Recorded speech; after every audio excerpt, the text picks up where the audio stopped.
یعنی کہ جو بندے جو ہے کفر کیے تھے وہ جنت کے حقدار نہیں ہوئے، لیکن اللہ تعالیٰ جب انسان کی تخلیق کیا ہے، ہر بندے کے حساب سے ہر ایک بندے کا ایک گھر جنت میں بنا کر اللہ تعالیٰ تیار رکھے ہیں کہ یہ بندہ میری فرما برداری کر کر جب واپس آئے گا تو میں اس کو یہاں پر اس کا یہ ٹھکانہ دوں، جنت دوں، اس کے جنت کے گھر والے دوں۔ لیکن بندہ جو ہے کفر کرتا ہے، شرک کرتا ہے، برائیاں کرتا ہے، تو پھر جب اس کو جنت سے محروم کر دیا جائے گا، اس کے اعمال کی وجہ سے محروم کیا جا رہا ہے۔ اللہ تعالیٰ نے تو تیار کیا تھا، تو اب یہ جو جنت اس کے لیے بنائی گئی تھی، وہ جنت مسلمانوں کو میراث میں مل جائے گی، یعنی ان کے اپنے اعمال کی جو اپنے ان کے لیے جو بنائی گئی تھی وہ جنت تو ملے ہی گی، اور اس کے علاوہ جو ہے یہ کفار کی جنت بھی میراث میں مل جائے گی۔ تو اندازہ کیجئے کہ اتنی بڑی ہے، وسیع ہے جنت۔ انما یوفی الصابرون اجرهم بغیر حساب، اور بے شک اللہ تعالیٰ جو ہے صابروں کو صبر کرنے والوں کو بھرپور اجر دیں گے، بغیر حساب، یعنی کہ بغیر حساب کتاب کے اللہ تعالیٰ صابرین کو اجر دینے والے ہیں۔ اب یہاں پر دیکھیے کتنی سلسلے وار طریقے سے چیزیں آ رہی ہیں۔ پہلے جو ہے کفار کے بارے میں بتایا گیا تھا، پھر ان کا رد کیا گیا، تو توحید کے لیے دلائل دیے گئے، نبوت کے لیے بتائے گئے، کلام الہی کے لیے بتائے گئے، اس کا دلائل دیے گئے، پھر اس کے بعد جو ہے مومنین کے لیے بتایا گیا، علم کی فضیلت دی گئی، اس کے بعد جو ہے ایمان، تقوی اور اعمال کی احسن طریقے سے ادا کرنے کی بات ہوئی، زمین کی وسعت کی بات ہوئی، جنت کی وسعت کی بات ہوئی، اور پھر اس کے بعد اب ان کاموں کے کرنے کے لیے بندوں کو کیا ہوگا؟ صبر کرنا پڑے گا۔ جو چیز اہم ہے اس کے بعد جو آ رہی ہے صبر کے تعلق سے آ رہی ہے کہ یہ اتنی اہم چیزیں ہیں کہ اللہ تعالیٰ اس کے انعامات اتنے رکھے ہیں، اللہ کی رضا حاصل کرنا ہے تو پھر یہ کام کرتے ہوئے تم کو جو تکلیف ہوگی اس کے اوپر تم کو صبر کرنا ہوگا۔ اور صبر کرنا بولے کے لیے علماء کرام کیا بتاتے ہیں کہ صبر کس طریقے سے کرنا ہے؟ پہلی چیز تو یہ ہے کہ نفس کو شریعت کے تابع کر کر رکھنا ہے، نفس کو آزاد نہیں چھوڑنا ہے، آزاد جانور کی طرح نہیں چھوڑنا ہے، آزاد گھوڑے کی طرح نہیں چھوڑ دینا ہے کہ یہ تم کو جس طرف جائے وہ تم کو کھینچ کر لے کر جائے، بلکہ تم نفس کو اپنے قابو میں رکھو، جس طریقے سے ایک لگام لگایا ہوا جانور ہوتا ہے، گھوڑا ہوتا ہے، پھر اس کے اوپر تم سوار ہو جاؤ اور تم اس کو جو ہے لگام اپنے ہاتھ میں رکھ کر جدھر موڑنا ہے موڑو۔ تو اس طریقے سے انسان کو اپنے نفس کو کنٹرول کرنا ہے، یہی انسان کی انسانیت کی معراج ہے، جو اللہ تعالیٰ نے اس کے اندر یہ قوت دی ہے کہ یہ اپنی خواہشات نفسانیہ کو اپنے قابو میں کر سکتا ہے۔ یہی اشرف المخلوقات ہونے کی علامت ہے کہ بندہ اپنے نفس کو اپنے قابو میں رکھے۔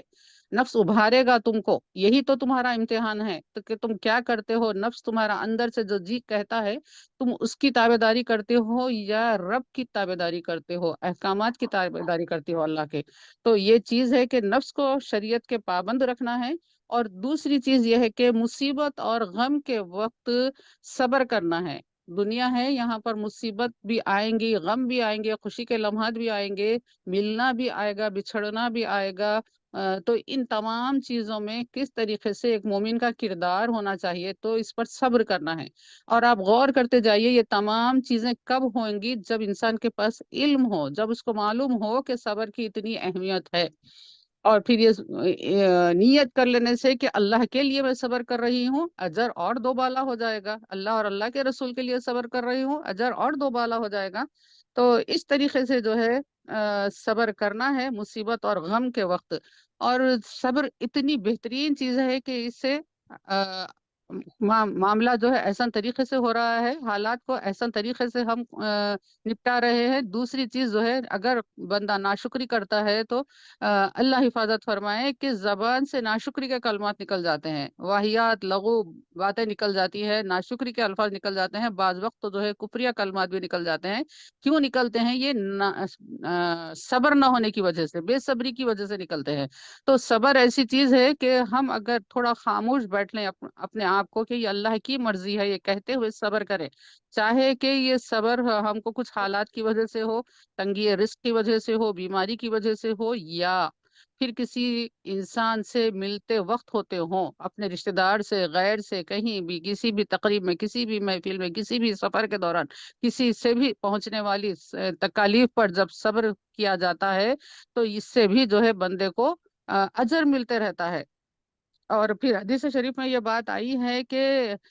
جس کا مفہوم یہ ہے کہ ایسا بندہ جو لوگوں کی طرف سے پہنچنے والی ایذاؤں پر صبر کرتا ہے، لوگوں سے ملتا جلتا بھی ہے، ایسا نہیں ہے کہ ان سے ملنے سے یہ تکلیف ہوتی ہے، یہ ہوتی ہے، میں کیوں ان کے سامنے جاؤں، کیوں ملوں، یہ نہیں ہوگا، ملتا بھی ضرور ہے اس کے، اور اس پر جو ہے جو تکلیفیں پہنچتی ہے تو اس کے اوپر وہ صبر کرتا ہے، تو وہ اس بندے سے بہتر ہے جو تنہا رہ کر لوگوں سے الگ ہو کر جو ہے اپنی زندگی گزارنا چاہتا ہے۔ تو لوگوں سے ملنا بھی ہے، اور اگر تکالیف پہنچیں گی، ضرور پہنچتی ہیں تکالیف، ہر بات کی ناپا تولی کرنا چھوڑ دے، خواتین بالخصوص یہ ہر بات میں انہوں ایسا بولے ہم ایسا بولے، انہوں ایسا کرے ہم ایسا کرے، انہوں ایسا دیکھے ہم ایسا دیکھے، یہ چیزیں چھوڑ دیجئے، یہ کام ہمارا ہے ہی نہیں، یہ اختیار ہمارا ہے ہی نہیں کہ ہم کسی کو دیکھیں، کسی کے اعمال کو جانچ لیں۔ صرف جو ہے ہم اپنی اصلاح کریں اور اپنے ماتحت جو ہے ان کی اصلاح کی ہم فکر کرتے رہیں، یہ کام ہم کرتے رہیں۔ انتقامی جو آگ ہوتی ہے اندر سے، جو شیطان لگانا چاہتا ہے مومنین کو آپس میں ایک دوسرے کو جو ہے الجھا کر رکھنا چاہتا ہے، لڑنے کے موڈ میں رکھنا چاہتا ہے، یہ شیطان کی بڑی سازش ہوتی ہے، اس کو ہم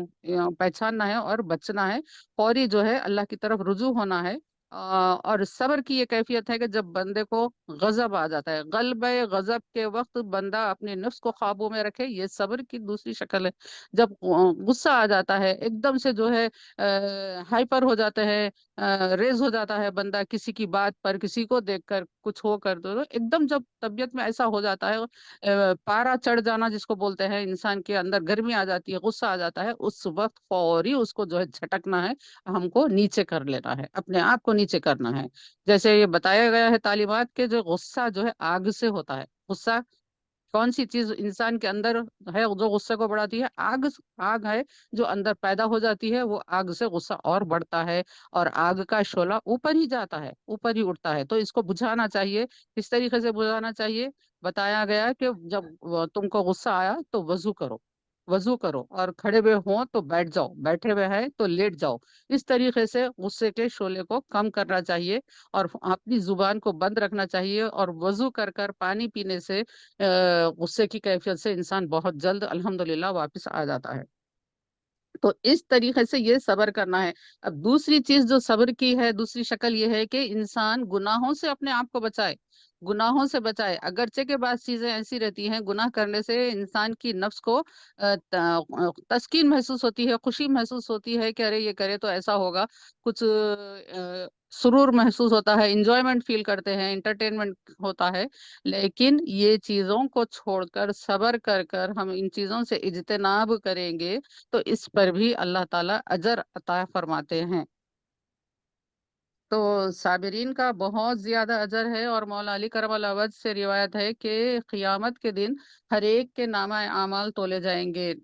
تولے جائیں گے، لیکن صابرین جو ہیں گے، صبر کرنے والے جو ہوں گے، ان کے نامہ اعمال ہی نہیں کھولے جائیں گے، نہ ان کا دفتر کھولا جائے گا، نہ ان کے لیے میزان قائم کیا جائے گا، ان کو بے حد اور بے شمار اجر و ثواب عطا کیا جائے گا صابرین کو آخرت میں۔ جب ان کے اوپر اتنی انعامات کی جب بارش ہو رہی ہوگی آخرت میں، تو وہ لوگ جو مصیبت میں، بلاؤں میں دنیا میں گرفتار نہیں تھے، آخرت میں ان کو دیکھ کر کہیں گے کہ کاش ہم کو دنیا میں اتنی مصیبتیں ہوتی، اتنی مصیبتیں ہوتی کہ ہمارے جسم قینچیوں سے کاٹے جاتے، تو پھر ہمارے کو یہاں پر اتنا اجر اور ثواب ملتا تھا۔ تو صبر کرنے پر، مصیبتوں پر صبر کرنے پر، گناہوں سے بچنے کے لیے صبر کرنا ہے، یہ سب بہرحال صبر کی ہر کیفیت پر اللہ تعالیٰ اتنا اجر محفوظ رکھے ہیں اپنے بندے کے لیے۔ یاد رکھیں کہ اللہ تعالیٰ مومن کے کسی بھی بندے کے کسی بھی اجر کو اللہ تعالیٰ ضائع نہیں کرتے ہیں، اللہ تعالیٰ عادل ہیں۔ آپ کا اللہ تعالیٰ جو ہے عدل فرمانے والے ہیں، کسی کا بھی اجر اللہ تعالیٰ ضائع نہیں فرماتے۔ تو جو بھی خوبی بندہ کرے گا اس پر اس کو بہترین اجر اس کے پروردگار کے پاس سے ضرور ملے گا انشاءاللہ تعالی۔ پھر آگے اللہ تعالیٰ فرماتے ہیں قل انی امرت ان اعبد اللہ، آپ فرما دیں کہ مجھے یہ حکم دیا گیا ہے کہ میں اللہ کی عبادت کروں، مخلصا لہ الدین، خالص اس کا بندہ ہو کر۔ اب دیکھیے کہ کتنے گائیڈنگ پوائنٹس اس سورے میں آ رہے ہیں، کہ اب یہاں پر بات ہوئی تھی علم کی، ہوئی ایمان کی، ہوئی تقوی کی، ہوئی احسن اعمال کی، ہوئی صبر کی، ہوئی، اب یہاں پر ہو رہی ہے بات مخلص،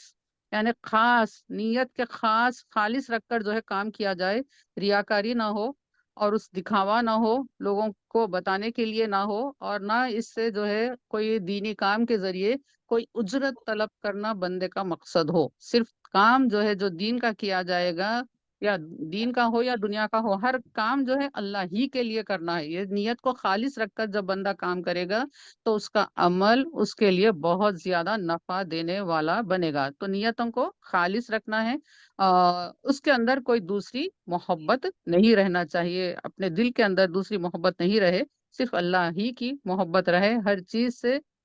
بے نیاز ہو کر، اللہ ہی کے ہم جو ہے نیاز مند بن کر، اللہ ہی کے لیے ہم محتاج بن کر، ہر کام کو اللہ کی طرف رجوع کرتے، اللہ کے لیے کرتے ہوئے یہ نیتوں کو خالص کر لیں گے۔ اور یہاں پر یہ جو بتایا گیا کہ نبی کریم صلی اللہ علیہ وسلم سے کہ آپ فرما دیں کہ مجھ کو یہ حکم دیا ہے، یہ تو انسانوں کے لیے پیغام ہے کہ نبی کریم صلی اللہ علیہ وسلم جو انبیاء ہوتے ہیں ان کو اللہ تعالیٰ کے احکامات پہلے ملتے ہیں، اس کے بعد دوسرے لوگوں کے پاس آتے ہیں۔ تو پھر یہ اللہ تعالیٰ نے اپنے نبیوں کے ذریعے، یہاں پہ نبی کریم صلی اللہ علیہ وسلم کے ذریعے یہ حکم فرمایا کہ خالص کر لیں اپنے دین کو، اپنے اعمال کو اللہ ہی کے لیے کر لیں۔ وہ امرت لان اکون اول المسلمین، کہ اور مجھے یہ حکم دیا گیا ہے کہ میں ہو جاؤں پہلے مسلمان، یعنی پہلے جھک جانے والا، سب سے پہلے فرما برداری قبول کرنے والا۔ تو بات یہی ہوئی ہے کہ احکامات جب انبیاء کے پاس پہلے آئیں گے تو سب سے پہلے عمل کون کریں گا؟ انبیاء ہی عمل پہلے کریں گے۔ تو یہاں یہ بات بتائی گئی کہ مجھ کو یہ حکم دیا گیا ہے کہ میں سب سے پہلے مسلمان ہو جاؤں۔ قل انی اخاف ان عصیت ربی عذاب یوم عظیم۔ پھر آپ نبی کریم صلی اللہ علیہ وسلم سے اللہ تعالیٰ ارشاد فرماتے ہیں کہ فرما دیں کہ مجھ کو ڈر ہے، انی اخاف، مجھ کو ڈر ہے کہ ان عصیت، اگر میں اپنے نافرمانی اختیار کروں اپنے پروردگار ربی، میرے رب کی، عذاب یوم عظیم، ایک بڑے دن کے عذاب کا ڈر ہے۔ تو یہ اس طریقے سے نبی کریم صلی اللہ علیہ وسلم کے ذریعے سارے انسانوں کو یہ بات بتائی گئی ہے کہ اگر اللہ کے احکامات کی خلاف ورزی کرتے ہیں تو ایک بڑے دن یعنی قیامت کے دن کے عذاب کا ڈر بندوں کو ہونا چاہیے۔ قل اللہ، فرما دیں کہ اللہ عبدا مخلصا لہو دینی، اسی کی عبادت کریں۔ پھر اخلاص کا بیان آ گیا ہے، اسی کے لیے اخلاص ہو، اسی کے ہو کر اسی کا بندہ ہو کر جو ہے عبادت کرنا چاہیے۔ فَاعْبُدُوا مَا شِئْتُم مِّن دُونِهِ، پھر اتنا سمجھانے کے بعد، اتنا بولنے کے بعد بھی جو بندہ نہ سنے تو پھر اب ان کو جو ہے بیزارگی کی وجہ سے یہ انداز اختیار کیا گیا کہ فَاعْبُدُوا مَا شِئْتُم مِّن دُونِهِ، تو تم کو جو چاہے تم جس کی چاہے عبادت کر لو۔ قل ان الخاسرین الذین خسروا انفسهم واہلہم یوم القیامہ، تو پھر آپ فرما دیجئے کہ ان الخاسرین، بے شک خسارے میں وہ لوگ رہیں گے، نقصان اٹھانے والے وہ لوگ ہوں گے، الذین خسروا انفسهم، یعنی کہ جو اپنی جانوں پر ظلم کیے ہیں، جو اپنی جانوں کو جو ہے خسارے میں ڈال لیے ہیں، نقصان میں ڈال لیے ہیں، اعمال کے ذریعے، اپنے اعمال کے ذریعے، دنیا میں جو انہوں نے اعمال اختیار کیے تھے اس کے ذریعے وہ اپنے آپ کو نقصان اٹھانے والے بنا لیے، تو وہ لوگ ہی نقصان اٹھانے والے ہیں۔ کس وجہ سے؟ وہ خود اپنی وجہ سے نقصان اٹھا رہے ہیں، اللہ تعالیٰ کسی کے اوپر ظلم نہیں فرماتے، اللہ تعالیٰ جو ہے عدل فرمانے والے ہیں، اور تو یہ لوگ جو نقصان اٹھا رہے ہیں یہ خود اپنے جانوں پر انہوں نے ظلم کر لیا تھا، اس لیے آج یہ نقصان اٹھا رہے ہیں۔ وہ اہلہم، اور ان کے لوگ، یوم القیامہ، قیامت کے دن، الا ذالک هو الخسران المبین، آگاہ ہو جاؤ، ہاں جان لو کہ یہی بہت تاکید کے ساتھ، وارننگ کے ساتھ یہ بات کہی جا رہی ہے کہ ہوشیار ہو جاؤ، خبردار، کہ یہی حقیقت کا کھلا ہوا نقصان ہے۔ انسان جو ہے کچھ چوری ہو جاتا ہے تو سمجھتا ہے کہ نقصان ہو گیا ہے، کچھ سمجھتا ہے کہ